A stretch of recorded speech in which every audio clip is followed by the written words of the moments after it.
Shri Jiji Johnson Chalakudy നഗരസഭാ കൗൺസിലറാണ്. Shri Jiji Johnson, Shrimati Jiji Johnson, ഇവിടെ എനിക്ക് തോന്നുന്നു ഈ പറയുന്ന ആശാരിപ്പാറ എന്ന് പറയുന്ന സ്ഥലത്തെ പേരാമ്പ്ര എന്ന് പറയുന്ന ഗ്രാമം ഓൾമോസ്റ്റ് എല്ലാ വീടുകളിലും പോലീസ് സംഘം കയറി ഇറങ്ങിയിട്ടുണ്ട്. എനിക്ക് തോന്നുന്നു ശ്രീമതി ജിജി ജോൺസൺ അടക്കം നേരത്തെ ഇയാളിലേക്ക് പോലീസ് എത്തുന്നു എന്ന അറിവുള്ളതാണ്. പോലീസിനോട് താങ്കൾ പറഞ്ഞിട്ടുള്ളതാണ് അല്ലേ?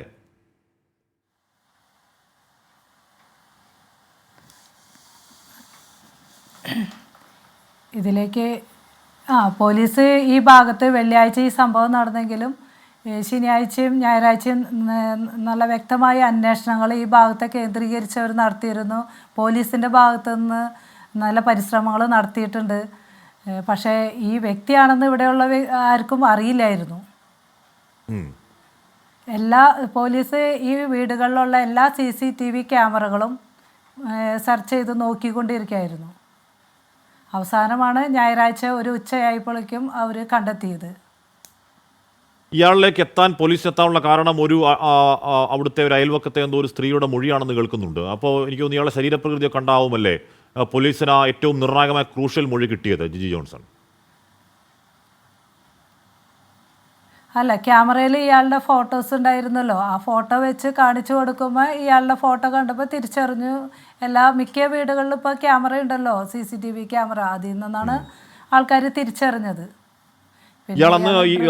ഇയാൾ അന്ന് തന്നെ തലേദിവസം വീട്ടിൽ കുടുംബസംഗമം നടത്തുന്നുണ്ട്. കുടുംബസംഗമത്തിൽ ഇയാൾ പൂർണ്ണമായി കോൺഫിഡൻ്റ് ആണ്. അവിടെ പരിശോധന നടക്കുന്ന പള്ളിയിൽ അച്ഛനെന്തോ ഇയാളോട് അവിടെ പൊതുവെ പറയുന്നുണ്ട്, ഈ ഏരിയയിൽ ആരോ ആണെന്ന് ചോദിക്കുമ്പോൾ അയാൾ പറയുന്നുണ്ട്, ഈ ഏരിയയിൽ ആരോ അല്ല, അയാളെ പിടികൂടാനും പോകുന്നില്ല എന്നൊക്കെ 100% കോൺഫിഡൻസ് പുലർത്തിയിരുന്നൊരു പ്രതിയാണ്. ഇയാളെ നിങ്ങൾക്ക് നേരത്തെ അറിയാവുന്ന ആളാണോ ആ മേഖലയിൽ? കോൺഫിഡൻസ് ഉണ്ടായിരുന്നു. ഈ വീടിൻ്റെ അടുത്തുള്ളത് മോശമായ ഫാമിലി ബാക്ക്ഗ്രൗണ്ട് ഒന്നും ഉള്ളതല്ല. അത്യാവശ്യം സാമ്പത്തിക ശേഷിയുള്ള കുടുംബത്തിൽപ്പെട്ട ആളാണ് ആൾ. മാന്യമായ പെരുമാറുന്ന ഒരു വ്യക്തിയാണ്. അത്യാവശ്യം സാമ്പത്തിക ശേഷിയുള്ള കുടുംബമാണ്. പക്ഷെ നമ്മൾ പ്രതീക്ഷിക്കുന്നില്ല ഈ നാട്ടിലെല്ലാവർക്കും തന്നെ ഇങ്ങനെ ഇത് കേട്ടപ്പോൾ ഒരു അതിശയം, എന്താ പറയുക, എല്ലാവർക്കും ഒരു ഷോക്കായിരുന്നു. പക്ഷേ ഇയാൾ മോശമായൊരു പെരുമാറ്റോ ഇതുകളൊന്നും ഇല്ലാത്ത മനുഷ്യനോ അമിതമായ ധൂർത്തോ കുടിയോ ഒന്നും ഉണ്ടായിരുന്നില്ല.